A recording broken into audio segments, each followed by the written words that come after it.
할렐루야. 2월 1일 토요일 새벽 기도를 시작하겠습니다. 사도신경으로 우리 신앙을 고백합니다. 나는 전능하신 아버지 하나님 천지의 창조주를 믿습니다. 나는 그의 유일하신 아들 우리 주 예수 그리스도를 믿습니다. 그는 성령으로 잉태되어 동정녀 마리아에게서 나시고 본디오 빌라도에게 고난을 받아 십자가에 못 박혀 죽으시고 장사된 지 사흘 만에 죽은 자 가운데서 다시 살아나셨으며 하늘에 오르시어 전능하신 아버지 하나님 우편에 앉아 계시다가 거기로부터 살아있는 자와 죽은 자를 심판하러 오십니다. 나는 성령을 믿으며 거룩한 공교회와 성도의 교제와 죄를 용서받는 것과 몸의 부활과 영생을 믿습니다. 아멘. 찬송가 274장 찬양하시겠습니다. 찬송가 274장입니다.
신약성경 요한복음 9장 1절부터 12절까지 말씀입니다.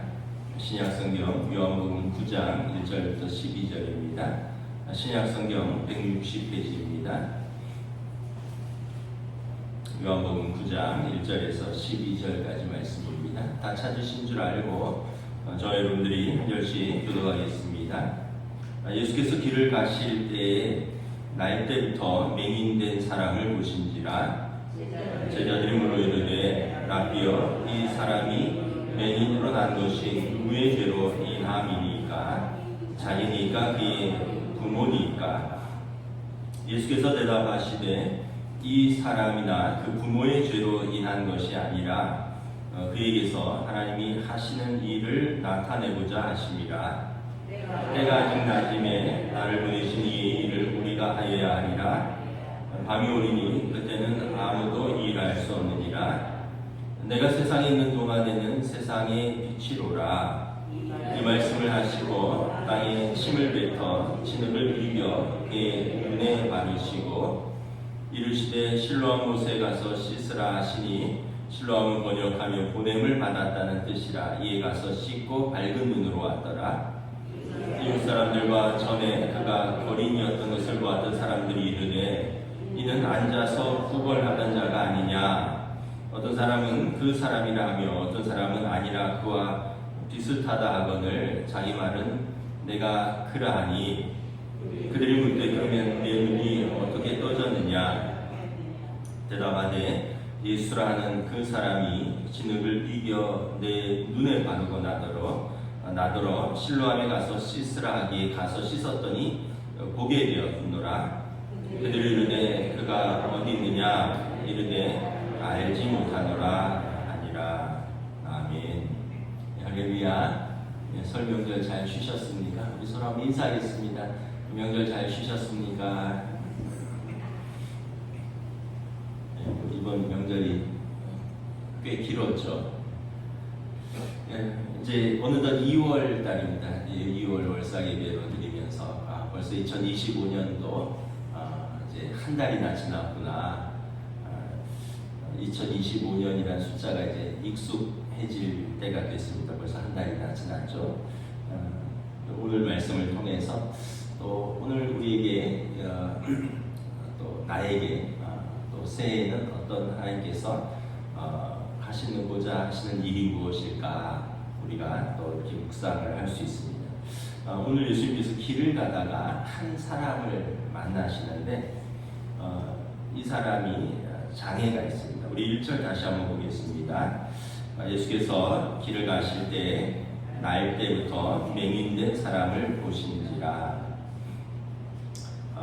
날 때부터 맹인된 사람을 예수님이 보신지라. 개인적으로는 굉장히 불행한 분이죠. 우리가 뭐 다 여러 가지 장애가 또 있는 분도 있고요. 또 없지만 또 살다 보면 또 여러 가지 또 이렇게 장애를 또 가지신 분도 생기고, 그리고 뭐 사고가 날 수도 있고 질병이 있을 수도 있고, 우리가 누구도 자신의 그 어떤 건강이나 자신의 뭐 삶을 죽을 때까지 온전하게 가져간다는 보장이 없어요. 그래서 우리가 좀 어떤 장애에 대한 편견이나 선입견도 좀 버려야 될 것 같습니다. 제가 어떤 의사 암 전문의가 어떤 한 인터뷰를 봤는데, 그 암이 왜 생기느냐, 모든 사람에게 뭐 1000가지 이상의 암이 생길 요인들이 있대요. 특별히 이제 가족력이 있고 또는 뭐 어떤 생활 습관이나 식습관이 영향을 미치기도 하고, 근데 뭐 그렇지만 또 가족력이 있어도 멀쩡한 분도 있고, 또 가족력이 있기 때문에 암이 걸리는 분도 있고, 가족력이 아무것도 없어도 암이 걸리는 분도 있고. 그래서 그분 말씀이 뭐냐 하면 러시안 룰렛이다. 러시안 룰렛은 그 총에다가 총 한 발만 탄환이 들어가 있고 나머지 뭐 5발은 비어 있잖아요. 그래서 이렇게 누구나 당기다가 한 사람이 걸리는 거죠. 그러니까 그분 얘기는 알 수 없다는 거예요. 그냥 누군 걸릴 수도 있고 누군 안 걸릴 수도 있다.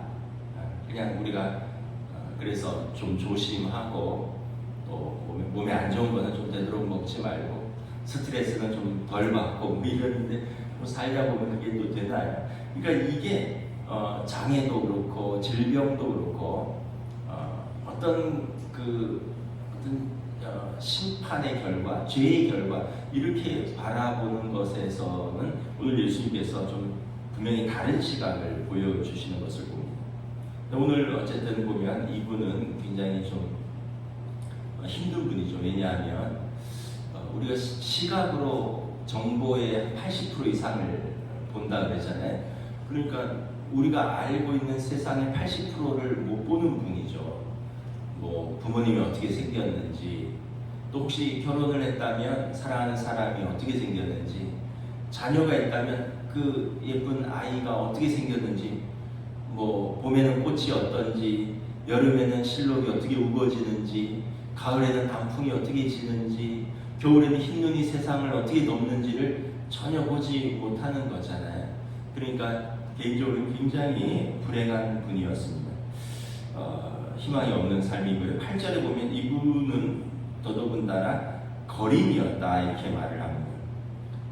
아마도 성인이 되었는데 먹고는 살아야 되니까 아마 가족들이나 누가 길거리로 안내해주면 낮 동안에 거기서 국어를 하면서 어떤 생계를 유지하던 분이 아니었는가. 개인적으로 굉장히 불행하고 희망이 없는 삶입니다.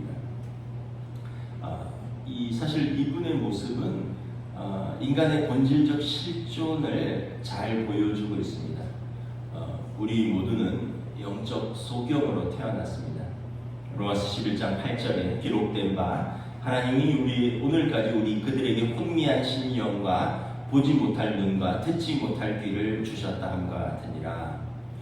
세상은 뭐 남자와 여자로 나뉘는다 뭐 이렇게 얘기하는데 그게 아니라 성경은 세상은 하나님을 아는 사람과 하나님에 대해서 들어도 보아도 보지 못하고 듣지 못하는, 하나님을 알고 믿는 사람과 알지 못하고 믿지 못하는 사람으로 나누는 거죠.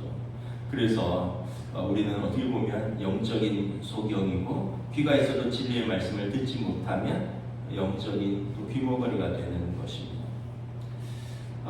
그런데 이제 감사한 건 1절에 보면 예수님이 그 사람을 보셨다 이렇게 말씀을 합니다.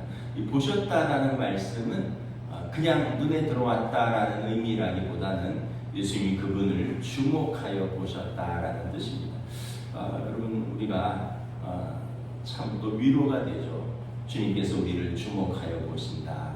사람들은 다 상대 안 하려고 해도, 또 사람들은 부정하다고 하고, 또 사람들은 재수 없다고도 할 수 있고, 사람들은 상대할 가치가 없다라고도 할 수 있는데 예수님은 그를 주목하여 보신다. 우리 살다 보면 그런 마음 들 때 있잖아요. 자기가 정말 하찮게 보이고 정말 별건 아닌 것처럼 느낄 때, 그럴 때 항상 좋을 수만 없잖아요. 우리 감정이 일에 대한 실패도 있을 수 있고, 또 때로는 어떤 가족 관계나 어떤 세상 인간 관계에서 어려움이 있을 수도 있고, 그럴 때 굉장한 또 낙심과 자괴감이 들을 때, 그때 우리가 기억해야 될 것은 예수님이 우리를 보고 계시다. 예수님이 우리를 보고 계시다. 하나님 아버지께서 우리를 주목하고 계시다. 오늘 이 맹인 거지를 예수님이 주목하여 보십니다. 예수님이 보시니까 제자들도 이 사람에 대해서 관심이 생겼습니다. 근데 관심이 생겼는데 이제 엉뚱한 질문을 합니다. 우리 2절 한번 묻도록 함께 읽습니다. 시작. 제자들이 물어 이르되 랍비여, 이 사람이 맹인으로 난 것이 누구의 죄로 인함이니까? 자기니까? 그의 부모니까? 누구 죄 때문에 이렇게 나면서부터 소경이냐라는 거죠. 참 잔인한 질문이죠. 사실은 좀 상처받고 고통받는 사람에게 우리가 어떤 답을 주려고 하는 게 사실은 좀 넌센스다라는 걸 느낍니다. 그럼 우리가 다른 사람의 문제에 답을 주기가 사실 어려워요. 더더군다나 고통받고 있고 또 상처받고 있는 사람에게 우리의 어떤 소견에 옳은 대로 답을 준다가는 이게 큰 상처가 될 수 있다는 걸 깨닫습니다. 성경에 보면 우는 자들과 함께 울고 웃는 자들과 함께 웃으라. 우리가 그냥 같이 있어주고 같이 울어주고 같이 웃어주는 것, 이게 이제 그 사람의 가장 큰 위로가 될 것입니다. 섣부른 답은 오히려 상처가 된다는 거죠.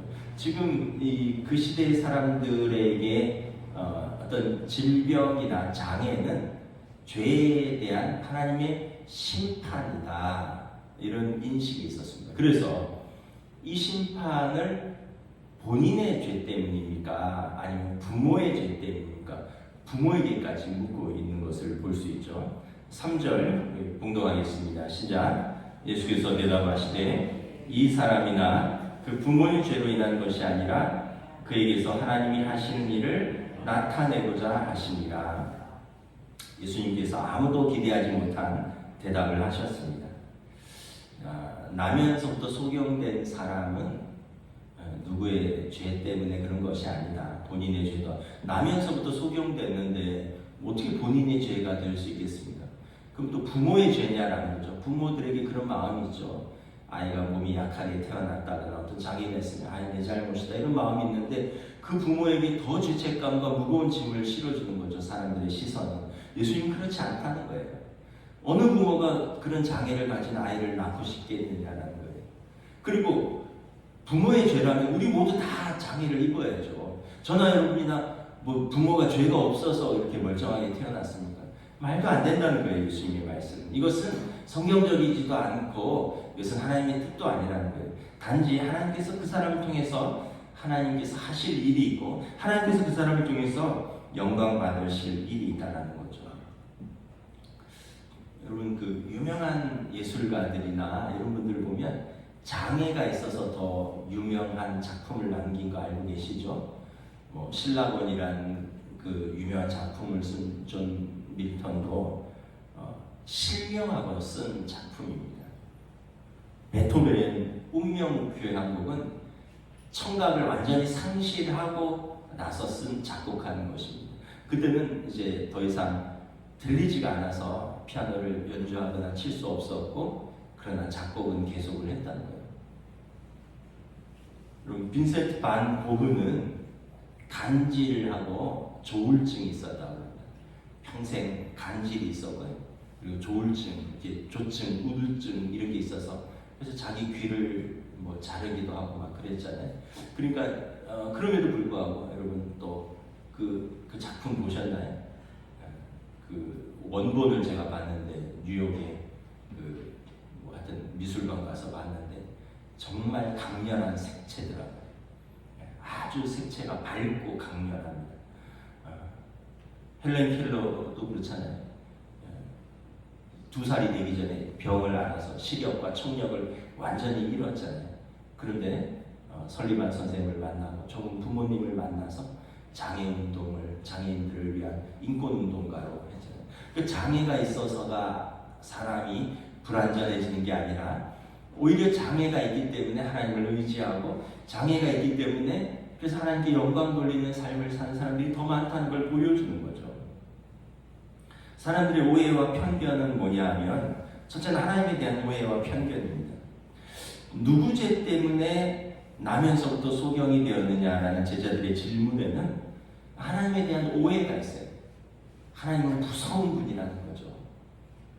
그래서 하나님은 죄에 대한 심판이 있고 그래서 그 하나님의 무서운 분이라는 거예요. 틀린 말은 아니에요. 그 하나님에 대한 두려움이 있어야 됩니다. Fear of God이라고 그러는데 이건 이제 하나님에 대한 두려움 또는 하나님 경외라고 표현을 합니다. 무서움보다도 하나님을 사랑하는 것에 대한 경외입니다. 그럼 부모님을 두려워하는 자녀는 정상적인 가정이 아니죠. 예를 들어서 아버지가 회사에서 퇴근하고 오면 막 아이들이 거실에서 엄마랑 TV 보다가 자기 방으로 싹싹싹 막 들어갑니다. 왜냐면 아빠가 와서 야, 너 또 숙제했냐? 공부했냐? 막 묻고 안 하면 막 알바로 때리고 야, 집안이 이게 뭐냐? 신발 정리가 이게 뭐냐? 막 이러면서 막 그러면 이제 그런 아빠가 두려워서 아빠만 나타나면 자기 방으로 싹 숨고 그럼 그런 집안이 있다면 그러면은 정상적인 아버지가 아니죠. 자녀들이 아버지에 대한 마음이 공포죠. 근데 여러분 사실은 아버지를 사랑해서 아버지를 존경해서 그래서 아버지의 말에 순종하고 아버지의 말에 귀를 기울이고 아버지의 마음을 기쁘게 하기 위해서 순종하고 이것이 이제 여러분 올바른 자녀의 아버지에 대한 마음이죠. 하나님에 대한 우리의 신앙생활도 여러분 저는 마찬가지라고 생각합니다. 하나님께서 이거 안 하면 이렇게 벌 주고 저거 안 하면 저렇게 벌 주고, 그럼 우리 중에 온전한 사람이 누가 있겠습니까? 이것 때문에 우리 자녀를 치시고, 이것 때문에 우리 사업을 치시고, 이것 때문에 우리 건강을 치시고, 여러분 너무 이렇게 생각을 하면 하나님을 너무 정말 무서운 분으로 생각하는 거죠.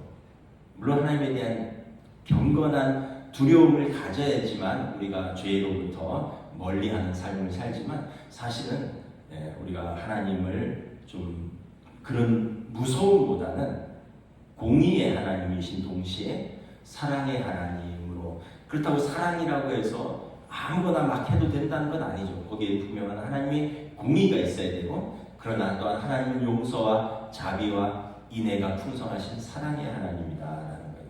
그래서 우리 신앙생활은 지옥 갈까봐 두려워서 하는 게 아니라 죄인인 우리를 용서해 주시고 하나님 자녀 삼아 주신 은혜에 감격할 뿐만 아니라 또 우리를 충성되이 여기서 하나님의 교회를 섬기는 직분을 주셨고 영원한 하나님 나라를 주셨기 때문에, 여러분 그러니까 우리가 감사해서 우리가 신앙생활도 열심히 하고 봉사도 하고 또 예배도 드리고 또 이 새벽에도 나오고 이런 거죠. 여러분 안 나오면 하나님이 새벽에 안 나오면 다리 몽둥이 두드려 드린다 이렇게 해서 나온다면, 여러분 그러면 신앙생활이 올바른 신앙생활이냐, 그리고 이것이 건강한 신앙생활이겠느냐는 거죠. 그래서 그 당시 사람들은 좀 하나님에 대해서 좀 정보가 부족했던 것 같아요. 왜냐하면 우리는 성경을 갖고 있으니까. 우리는 성경 구약 39권, 신약 27권 성경을 갖고 있으면서 성경을 통해서 하나님의 성품 또 하나님의 하신 일들을 보지만, 그때는 성경이 이렇게 구약만 있었고 그것도 다 읽을 수 있는 것도 아니고 다 구할 수 있는 것도 아니고, 그러니까 하나님에 대해서 좀 잘못된 오해와 편견이 있었던 것 같아요. 하나님은 심판하시는 하나님, 하나님은 무서운 하나님에 대한 그런 생각만 잔뜩 들어 있었던 것 같습니다. 그래서 하나님에 대한 그 경건한 두려움, 경외가 있어야 되지만 하나님은 좋으신 아버지 하나님이시다. 그리고 우리는 그 좋으신 아버지의 좋은 자녀들이기 때문에 하나님을 예배하며 하나님께 기쁨으로 신앙생활하며 살아가는 사람들이다라는 거죠. 그래서 오늘 제 제자들이나 바리새인들이나 이런 걸 보면 그렇지 않다는 걸 볼 수 있습니다. 두 번째는 사람들의 그 인간에 대한 오해, 고통과 고난에 대한 오해입니다.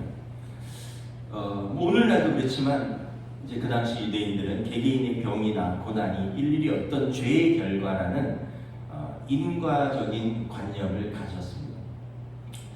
저 사람이 나면서부터 맹인으로 태어난 것이 본인의 죄입니까? 그 부모의 죄입니까? 요즘 말로 번역하라면 저 사람은 전생에 무슨 죄를 지어서 저렇게 태어났습니까?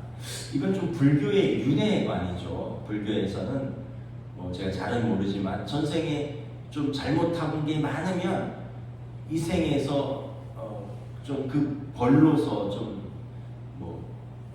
뭐 장애도 입을 수 있고, 또 때로는 뭐 사람이 아니라 뭐 짐승으로 태어날 수도 있고 뭐 거린으로 태어날 수도 있고, 근데 이 생에서 뭐 우리가 좀 선을 쌓고 뭐 잘하고 살면 다음 생에는 더 좋게 태어나고, 근데 이건 이제 숙명론이고 운명론이죠.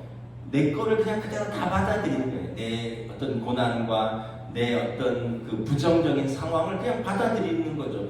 그냥 숙명으로 받아들이는 것에 불과한 거죠. 그러면 이걸 이제 개척하고 극복하고 뭐 이런 것에 대한 좀 그건 많이 부족하죠. 그래서 누구의 죄 때문에 이렇게 태어났느냐, 이런 것은 어떤 인과관계, 또 이것은 어떤 그 윤회론적인 사고다. 근데 과거에 우리나라도 그런 것이 있었죠.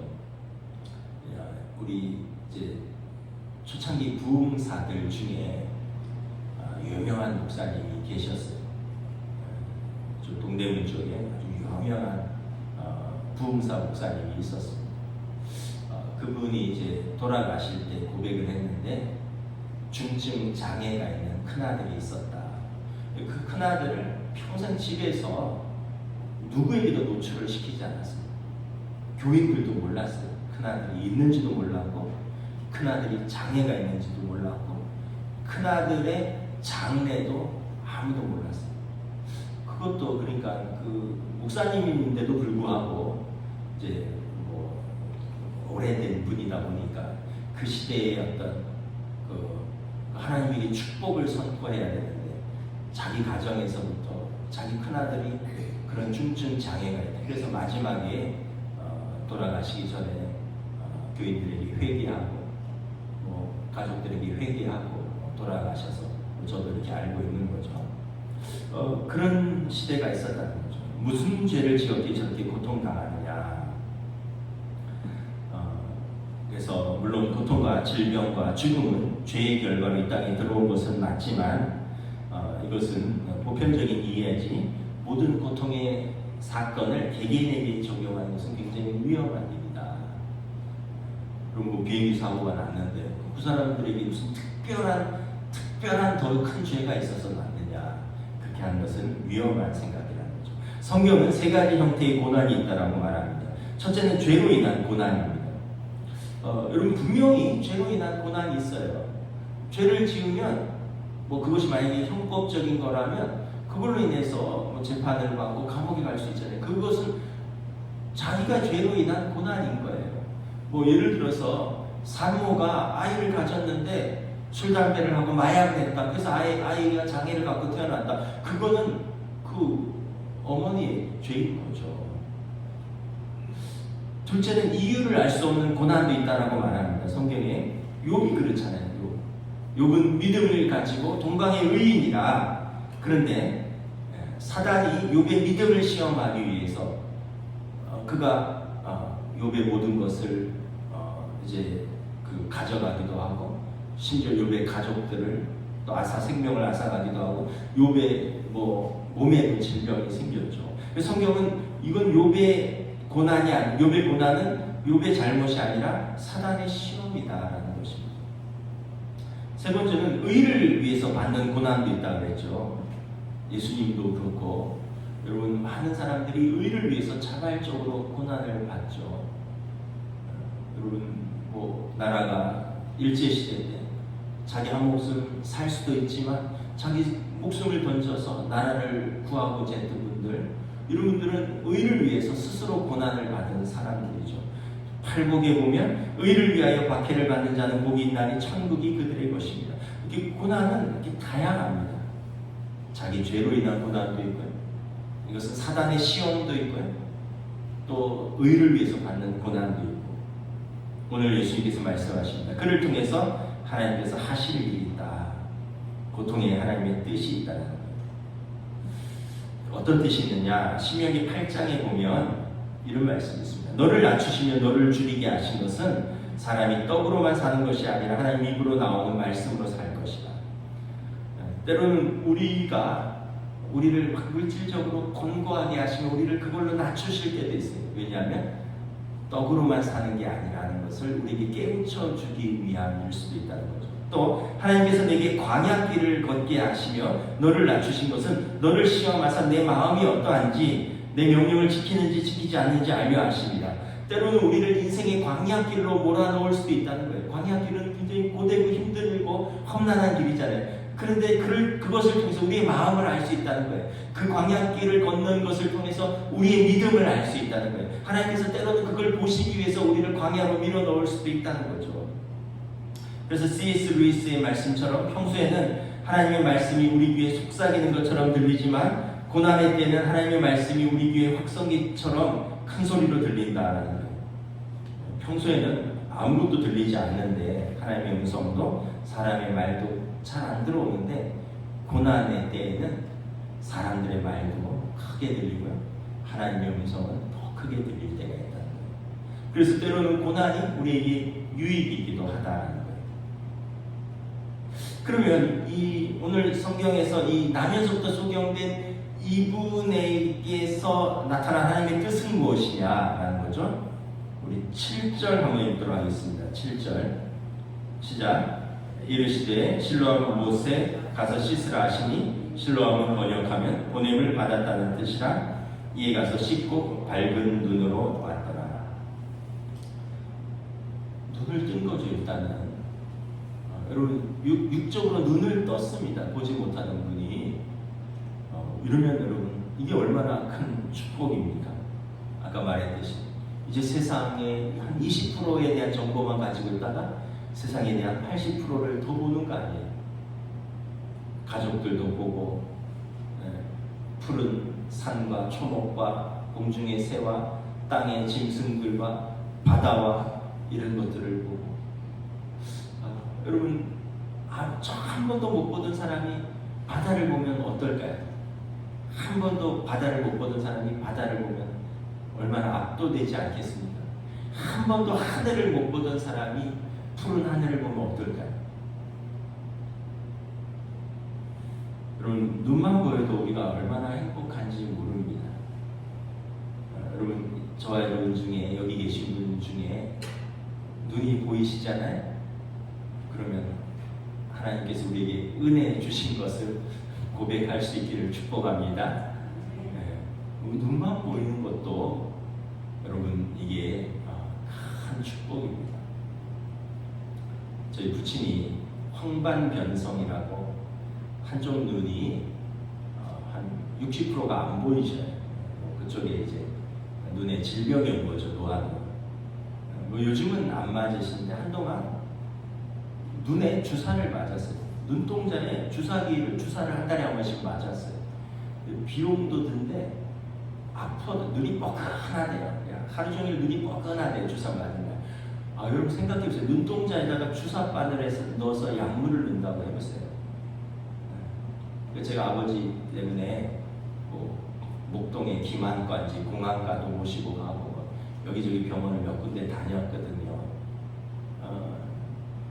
하여튼 여러분 눈만 다 보여도 이게 얼마나 큰 은혜인지 몰라요. 한쪽 눈이 60%가 안 보이니까 교통사고를 자꾸 내세요. 이쪽이 안 보이니까.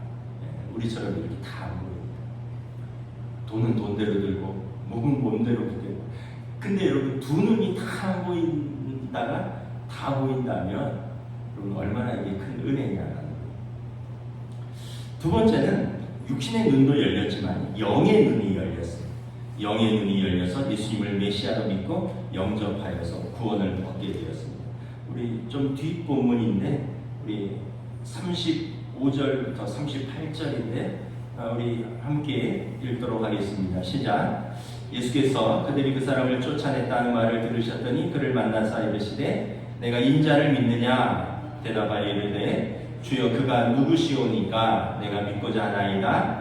예수께서 이르시되 내가 그를 보았거니와 지금 너가 말하는 자가 그입니다.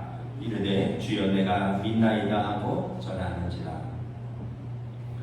이분은 자기를 고쳐준 예수님을 못 봤어요. 그러나 이제 예수님을 눈으로 보고 그분을 인자, 하나님의 아들로 믿게 되었습니다.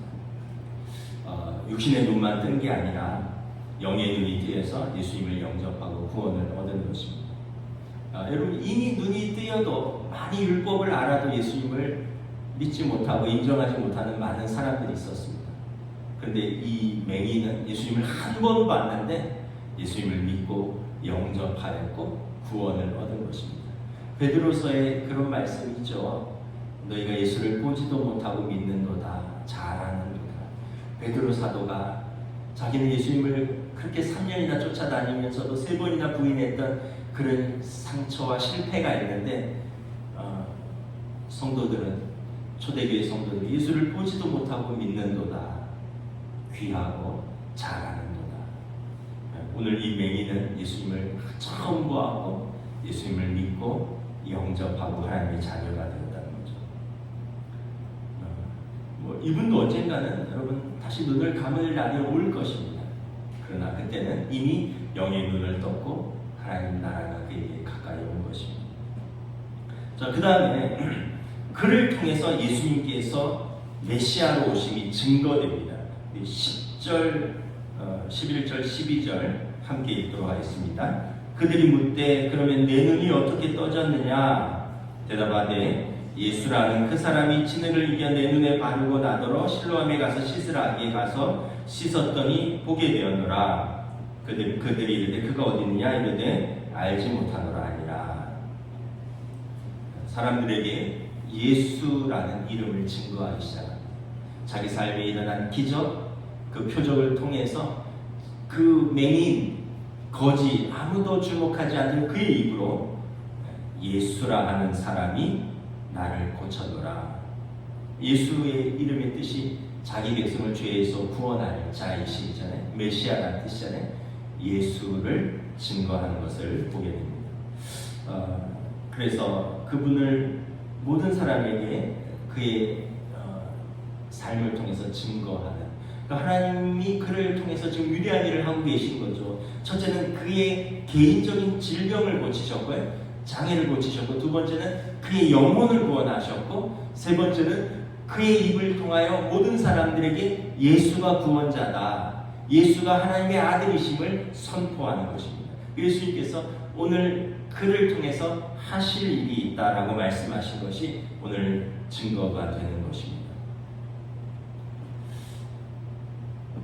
나면서부터 소경된 이유가 본인이나 본인의 죄 때문이 아니라 오늘 그를 통해서 그와 그의 육신과 영혼이 구원을 얻었고, 그를 통하여 그 시대의 사람들에게 예수님께서 하나님의 아들이심을 증거하는 소명의 길을 걷는 것을 보게 됩니다.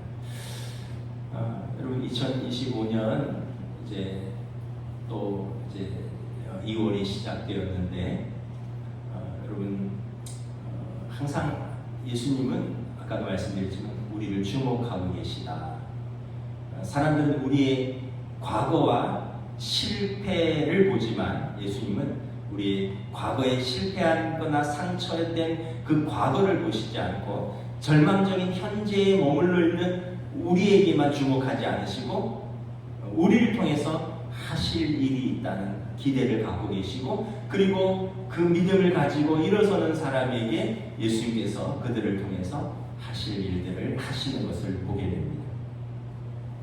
저와 여러분들도 여러분 그런 노래 있잖아요. 지나간 것은 지나간 대로.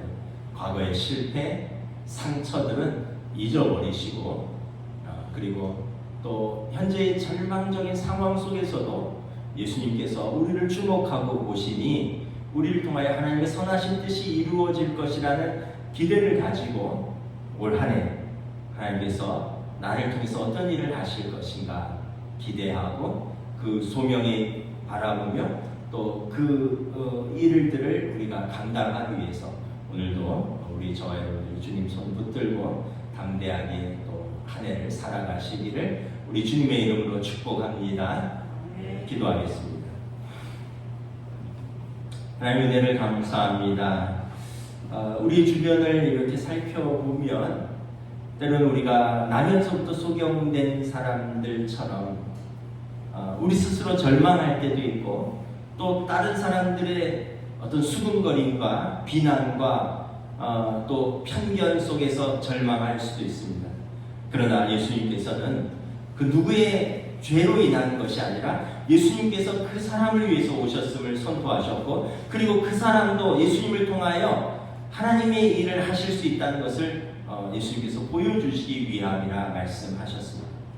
그의 육신의 눈을 떴을 뿐만 아니라 영혼의 눈을 떴고, 그리고 그의 입을 통하여 예수님께서 하나님의 아들이심을 선포하고 증거하는 놀라운 일들을 감당하는 것을 바라보면서 우리가 우리의 삶에 낙심할 일도 있고, 또 현실적으로 국가적으로 사회적으로 절망할 일도 많은 것 같지만, 그럼에도 불구하고 하나님께서 우리를 사랑하고 계시고 우리를 주목하고 계시고 우리를 통하여 하나님의 선하신 뜻이 반드시 이루어질 것을 믿기 때문에 오늘도 우리는 우리의 삶의 자리에서 믿음으로 응답하고, 그리고 하나님께서 우리를 통해서 하실 일이 무엇인가 기대하며 바라보며 순종하며 우리의 가정에서 일터에서 그리고 우리의 나라와 국가 속에서 우리가 해야 할 일이 무엇인가를 바라보며 순종하며 이루어 나가는 복된 한 해로 인도하여 주시옵소서. 감사를 드리오며 우리 주 예수 그리스도 이름으로 기도드리옵나이다. 아멘. 하늘에 계신 우리 아버지, 아버지의 이름을 거룩하게 하시며 아버지의 나라가 오게 하시며 아버지의 뜻이 하늘에서와 같이 땅에서도 이루어지게 하소서. 오늘 우리에게 일용할 양식을 주시고 우리가 우리에게 잘못한 사람을 용서하여 준 것 같이 우리 죄를 용서하여 주시고 우리를 시험에 빠지지 않게 하시고 악에서 구하소서. 나라와 권능과 영광이 영원히 아버지의 것입니다. 아멘.